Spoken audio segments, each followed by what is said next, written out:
arkadaşlar, kanalıma videoma hoş geldiniz. Arkadaşlar bugün sizlerle borakslı, tutkallı slime yapacağız. İsterseniz malzemelerimizi tanıtmayla başlayalım arkadaşlar.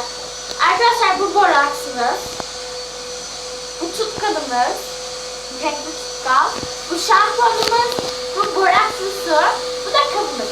Arkadaşlar isterseniz başlayalım. İlk önce tutkalımızı dökmeyle başlayalım.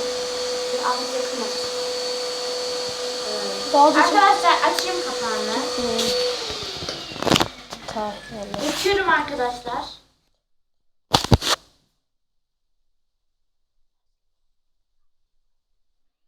Evet arkadaşlar. Bu kadar yeterli. Bunun içerisinde çok az. Evet Merveciğim sen karıştır. Bak biraz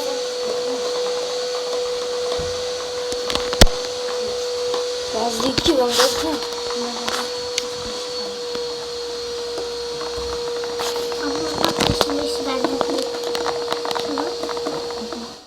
Arkadaşlar böyle pembe bir tutkal.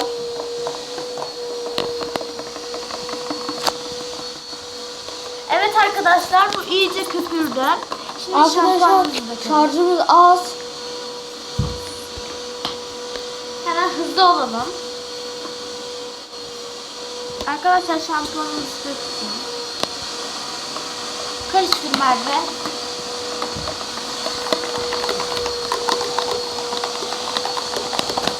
Ben karıştırayım. Aferin Merveciğim, karıştırmayı çok güzel yapıyorsun. Şimdi sıra geldi borakslı suyumuzu dökmeye. Açalım. Dökelim.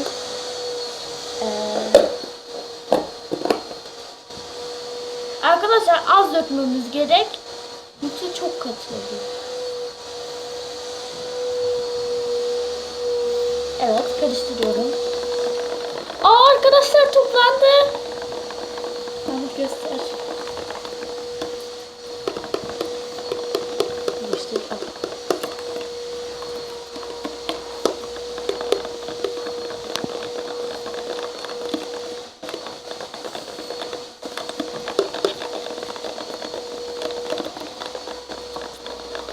Arkadaşlar herhalde şampuanı biraz az döktük. Abla çok döktük şampuanı.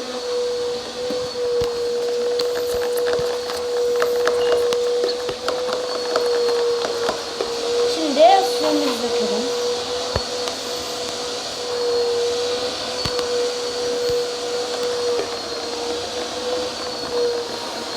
Arkadaşlar toplandı.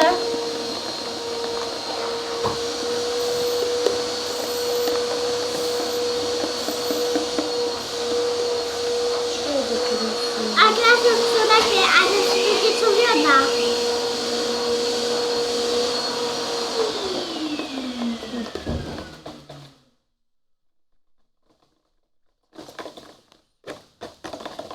Sakın borakslı suyu dökme.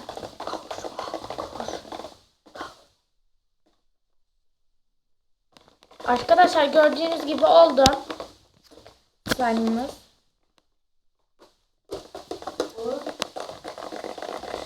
Şöyle. Ama elle alınır gibi değil.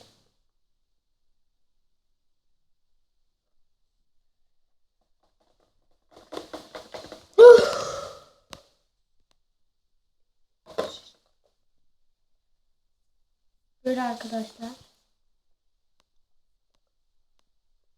Çok yapışkan. Çok yapışkan. İçine dökelim. Ve karıştırmaya devam edelim.